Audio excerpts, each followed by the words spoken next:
cek dulu ternyata hoax. Nah, dari situ saya sadar ancaman buat negara kita sekarang tuh nggak selalu berupa kendaraan atau senjata, bisa lewat pesan yang kita terima juga setiap hari. Jadi kita sebagai ASN harus hati-hati untuk menerima pesan yang aneh atau ganjil gitu.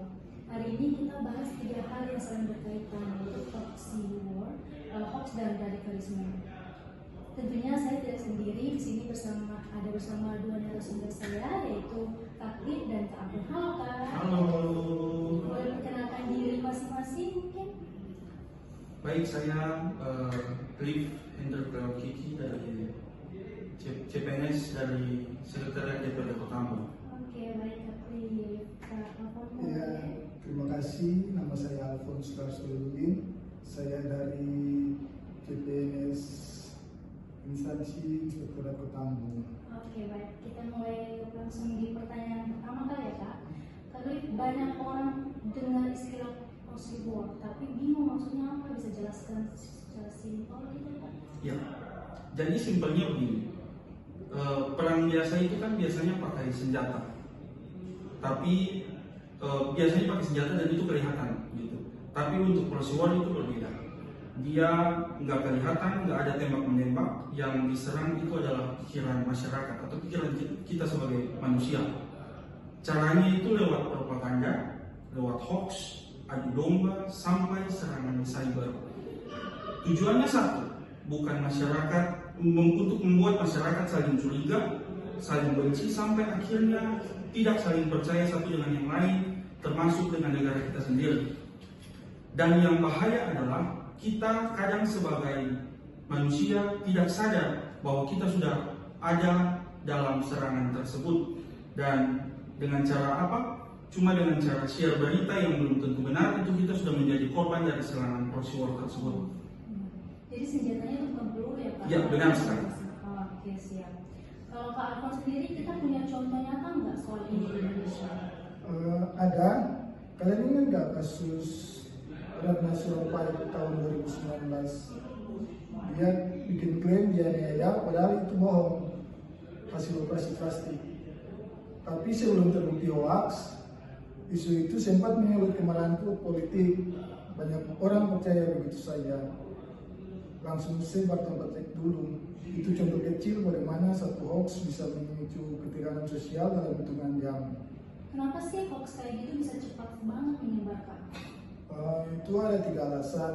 Yang pertama, semua orang sekarang punya HP, informasi menyebar dalam detik.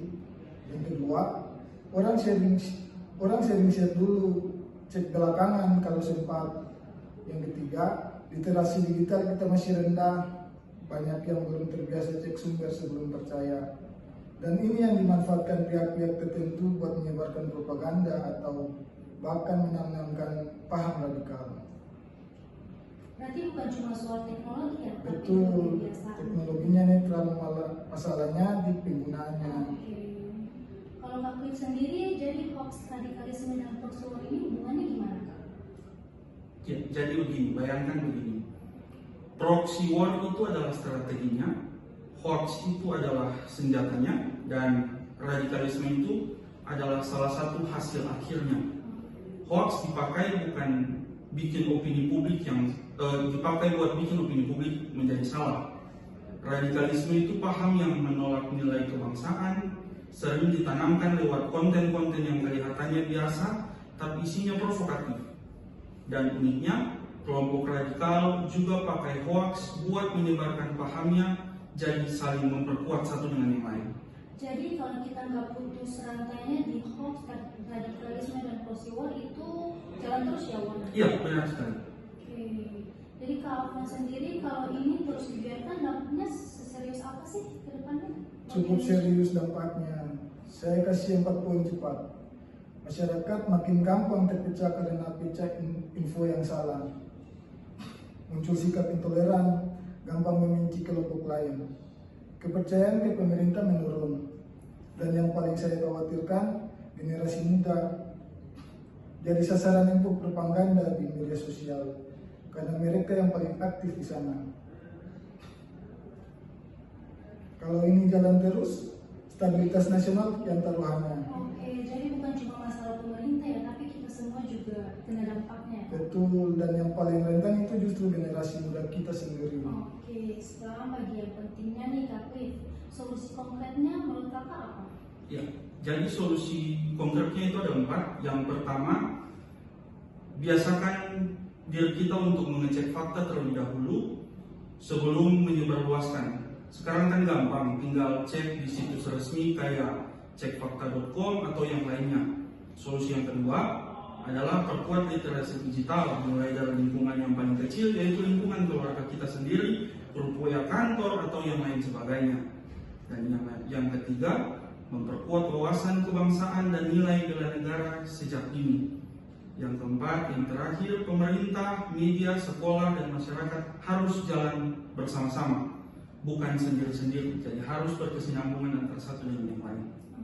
Yang ini yang saya penasaran nih Kak, sebagai ASN, khususnya CPNS baru kayak kita nih Kak, peran kita di USU ini apa sih Kak sebenarnya? ASN itu pelayan publik, jadi perannya strategis.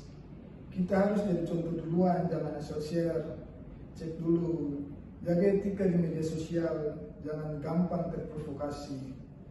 Dan yang penting, ikut mengedukasi masyarakat di sekitar kita, sekecil apapun jangkauannya.